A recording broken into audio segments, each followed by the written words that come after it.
Assalamualaikum warahmatullahi wabarakatuh. Saya mahasiswa Aris Munandar AR dengan NIM 20240503, Prodi Sarjana Keperawatan, Institut Ilmu Kesehatan Pelamonia. Di sini saya akan menjelaskan apa itu ileus obstruksi.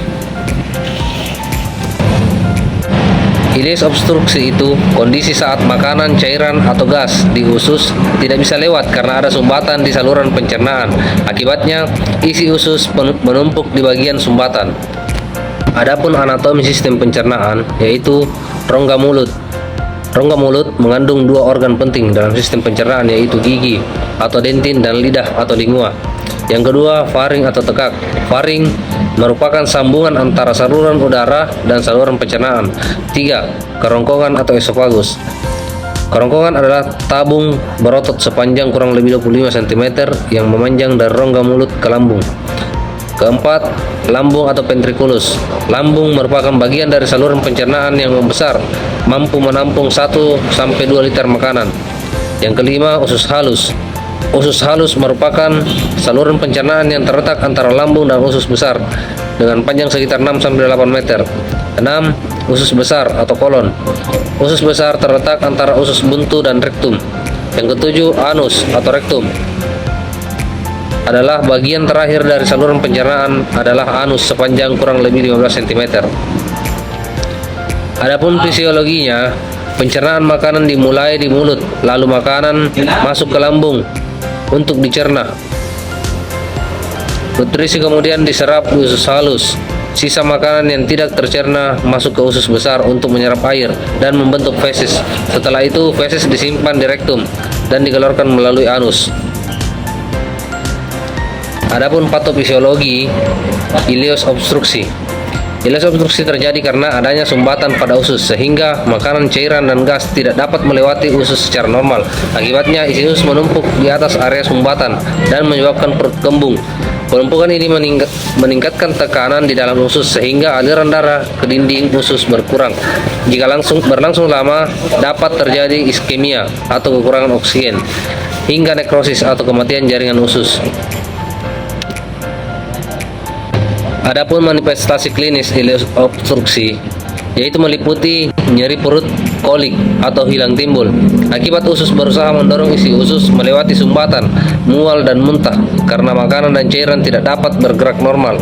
Perut kembung atau distensi abdomen akibat penumpukan gas dan cairan di dalam usus, serta konstipasi atau sulit buang air besar dan buang angin karena adanya hambatan pada saluran usus. Kemudian komplikasi yang mungkin terjadi yaitu iskemia usus atau berkurangnya aliran darah ke usus, perforasi usus atau robek atau bocornya usus, sepsis atau infeksi berat yang menyebar ke seluruh tubuh, nekrosis usus atau kematian jaringan usus. Adapun pemeriksaan diagnostik ileus obstruksi yaitu 1. Persiapan pemeriksaan. Pasien dianjurkan puasa, pemeriksaan tanda vital atau tekanan darah, suhu, nadi, respirasi. Memberikan penjelasan prosedur kepada pasien. Yang kedua, pelaksanaan pemeriksaan fisik, menilai nyeri perut, distensi perut kembung, dan bunyi usus. Pemeriksaan radiologi, foto ronsen, abdomen, dan CT scan untuk mengetahui lokasi serta penyebab sumbatan. Pemeriksaan laboratorium, darah lengkap, leukosit, elektrolit, dan cairan tubuh untuk mendeteksi infeksi dehidrasi atau gangguan elektrolit. Yang ketiga, pasca pemeriksaan, pemantauan kondisi pasien dan tanda vital. Hasil pemeriksaan digunakan untuk menentukan terapi selanjutnya. Pasien dianjurkan setelah istirahat dan mengikuti instruksi tenaga kesehatan, terutama setelah pemeriksaan dan zat kontras. Kemudian, penata laksanaan ileus obstruksi. 1. Resusitasi, memantau tanda vital dehidrasi dan shock. Pemberian cairan intravena, misalnya dringer laktat, atau mengatasi dehidrasi dengan gangguan elektrolit. Pemasangan nasogastrik tube atau NGT untuk mengosongkan lambung dan mencegah aspirasi. Yang kedua, farmakologi. Antibiotik untuk mencegah dan mengatasi infeksi. Antimietik untuk mengurangi mual dan muntah. Laksatif untuk membantu mengatasi konstipasi sesuai indikasi medis. Yang ketiga, pembedahan. Tindakan yang sering dilakukan adalah laparotomi untuk menghilangkan penyumbatan usus. Adapun konsep keperawatan medisnya yaitu pengkajian. 1. Identitas berupa nama, umur, jenis kelamin, agama, pendidikan, pekerjaan, suku atau bangsa, alamat, tanggal dan jam masuk. Yang kedua, keluhan utama. Keluhan yang paling dirasakan saat dilakukan pengkajian awal. Pada kasus ini umumnya klien akan merasakan nyeri pada abdomen atau perut secara terus-menerus, tegang dan kaku, mual, muntah, dan demam. 3. Riwayat kesehatan. Sekarang pengkajian yang berkaitan dengan kasus ini umumnya dilakukan dengan pendekatan PQRST. Yang keempat, riwayat kesehatan dahulu dilakukan untuk mengetahui apakah klien pernah mengalami penyakit sistem pencernaan atau pernah operasi sistem pencernaan. Yang kelima, riwayat kesehatan keluarga. Apakah dalam anggota keluarga tersebut ada yang mengalami penyakit sama dengan klien? Yang keenam, pola keseharian. Pola nutrisi atau konsumsi makanan dan minum keseharian yang dapat mempengaruhi penyakit tersebut. Pola aktivitas pekerjaan sehari yang dilakukan oleh klien. Pola eliminasi atau keluhan terjadinya konstipasi atau tidak. Warna, frekuensi, atau tekstur. Yang ketujuh, pemeriksaan fisik. Keadaan umum klien meliputi tingkat kesadaran, penampilan secara umum, ekspresi wajah saat dilakukan pengkajian, dan tanda-tanda vital pada abdomen. Saat dilakukan inspeksi terlihat membuncit karena adanya kelebihan cairan pada usus akibat adanya penyumbatan lumen usus. Berikut adalah diagnosa keperawatan yang mungkin muncul pada pasien dengan ileus obstruktif atau PPNI 2016. A. Hipovolemia berhubungan dengan kehilangan cairan aktif. Kekurangan intake cairan dibuktikan dengan frekuensi nadi meningkat, nadi teraba lemah, tekanan darah meningkat, tekanan nadi menyempit, turgor kulit menurun, membran mukosa kering, volume urin menurun, hematokrit meningkat. B. Nyeri akut berhubungan dengan agen pencedera fisiologis dibuktikan dengan mengeluh nyeri, tampak meringis, gelisah, tidak mampu menuntaskan aktivitas, bersikap protektif.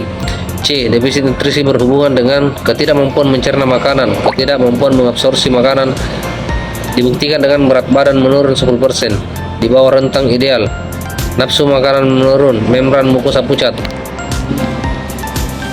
Adapun intervensi keperawatan. A. Hipovolemia. Manajemen hipovolemia. Observasi, periksa tanda dan gejala hipovolemia.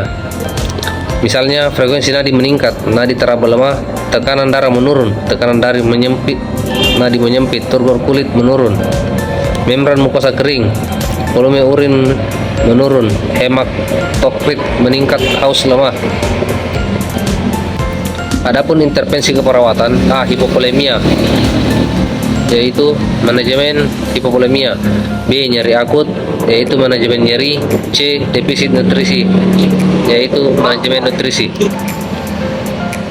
Adapun intervensi keperawatan pada ileus obstruktif dapat dikelompokkan menjadi intervensi primer, sekunder, dan tersier sesuai dengan tujuan pencegahan serta penanganan penyakit. Yang pertama, intervensi primer atau pencegahan primer. 1. Edukasi masyarakat tentang pola makan sehat dan tinggi serat untuk mencegah konstipasi. 2. Anjuran konsumsi cairan yang cukup. 3. Mendorong aktivitas fisik secara teratur untuk menjaga motilitas usus. Selanjutnya, intervensi sekunder atau pencegahan sekunder. 1. Pengkajian tanda dan gejala seperti nyeri abdomen, muntah, distensi abdomen, dan tidak dapat BAB atau flatus. Yang kedua, pemeriksaan fisik abdomen secara berkala. Yang ketiga, pemeriksaan diagnostik atau fotopolos abdomen, CT scan, pemeriksaan laboratorium. Kemudian, intervensi tersier, pencegahan tersier. 1. Perawatan pasca operasi obstruksi usus. 2. Monitoring komplikasi seperti perforasi usus, peritonitis, sepsis, dan gangren usus. 3. Manajemen nyeri. 4. Pemenuhan kebutuhan nutrisi secara bertahap.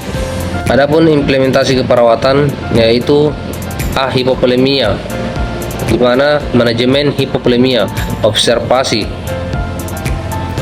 memeriksa tanda dan gejala hipovolemia. Yang kedua, monitor intake dan output cairan. Kemudian terapeutik, menghitung kebutuhan cairan, memberikan posisi modified, Trendelenburg, memberikan asupan cairan oral. Kemudian edukasi, menganjurkan memperbanyak asupan cairan oral, menganjurkan menghindari perubahan posisi mendadak. Kemudian kolaborasi, berkolaborasi pemberian cairan intravena isotonis, NaCl atau RL, berkolaborasi pemberian cairan intravena hipotonis, misalnya glukosa 2,5%, NaCl 0,4%. Berkolaborasi pemberian cairan koloid, misalnya albumin plasmanate. Berkolaborasi pemberian puruk darah. Kemudian selanjutnya nyeri akut, manajemen nyeri. C. Defisit nutrisi, yaitu manajemen nutrisi.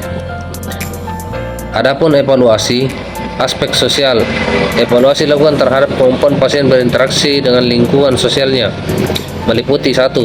Pasien mendapatkan dukungan dari keluarga. 2. Komunikasi pasien dengan keluarga dan tenaga kesehatan berjalan baik. Yang ketiga, keluarga memahami kondisi pasien dan berpartisipasi dalam perawatan.